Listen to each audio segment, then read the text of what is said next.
My exhibition is called Private and Confidential. Drawing paperwork is a series that I did while I was trying to become British. So I'm originally from Argentina, I was born there.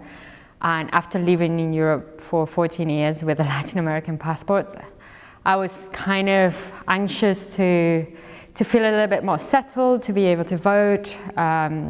I knew that I wanted to be here, but also I was tired of applications and lawyers. And so I decided to apply for British citizenship. And that is very difficult to do when you're an artist, because our situation is often not only precarious, but also informal, in that it's very difficult to prove how we make an income. Often we don't even know. Why do we travel as much as we do? Often immigration processes are based on residency and spending time in the country that you've chosen to live in, and it's very difficult to explain to someone that you live there but you don't spend that much time there because of work, when you don't have a boss who can vouch for that. So that required a lot of paperwork, and decided that I wanted to do something to turn this experience into something more pleasurable. That's where Joy in Paperwork, the idea of doing this series of drawings, appeared. And it had to do with sort of the notion that maybe finding joy in things that feel oppressive or that feel overwhelming can be a sort of a small act of resistance of some sort.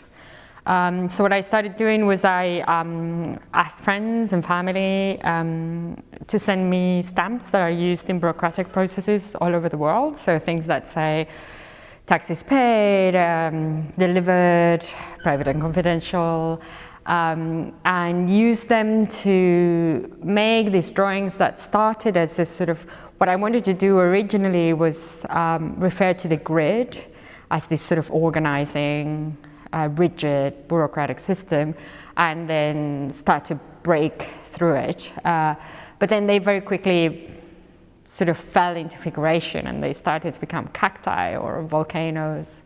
So they almost became a form of escaping that situation I was in.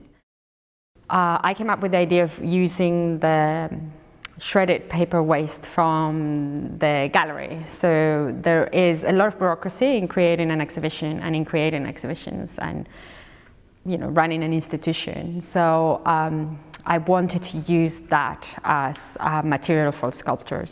I realized that soon that sort of paranoid spirit of wanting to shred a document so that it can be read, that I somehow wanted to have this small perversion of then having it be the most visible layer of the sculpture.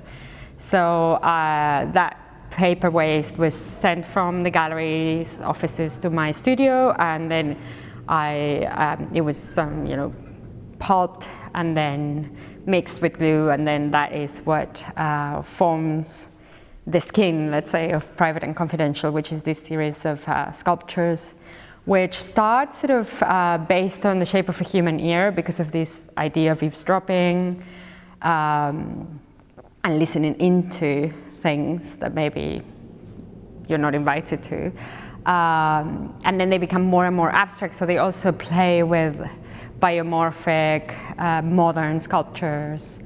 I decided to add confetti to the mix of shredded paper, and that again was like a little act of subversion to sort of sprinkle something joyful into it.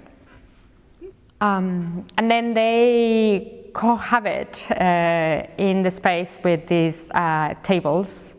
I knew that I wanted to do something with office furniture. I knew that I wanted to see some bodies move in the context of office furniture. So I found these tables, which are conference tables that can also be on wheels, and that they have these sort of trapezoidal shapes and half circle shapes and rectangular shapes and in the brochure they were displayed in these sort of very attractive but very useless geometrical shapes. And I really liked that sort of sense of finding visual and formal qualities in materials that are everyday. We seek the collaboration with Walsall College, with the dance students. And we were lucky in that they were willing to take this on and make it part of their curriculum. So throughout the exhibition, when the galleries are closed, 10 dance students will come here with their teacher to experiment, and they will be departing from the same ideas that I depart. So it's not that they will be working from the exhibition, but that they will be working from office material culture and office life. They have a sculptural presence, and they also act as props for that performative element. And then there is Insider, which often artworks have little nicknames. So for me, its nickname is the envelope room.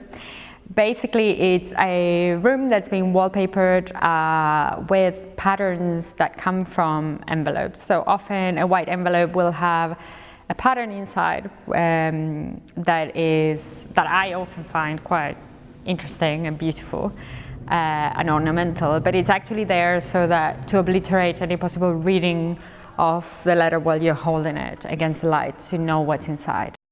So I wanted to both take them out of it, liberate them and celebrate them as these little aesthetic moments that we can have with this culture, this material culture, which I think is as bland as it goes in terms of the systems that we've invented for ourselves to inhabit. One of the things that sort of interests me about bureaucracy is this double-sided aspect of it being overwhelming and often not a thing we want to be doing, paperwork. It feels oppressive, but also if we fall outside bureaucracy, if we don't have access to citizenship, to voting, to representation, we don't have access to rights, we don't get to be part of a system, we don't have healthcare. And so while we might not like to partake in that system, it also protects us. So I'm sort of often interested in these sort of aspects of life that have this double thing.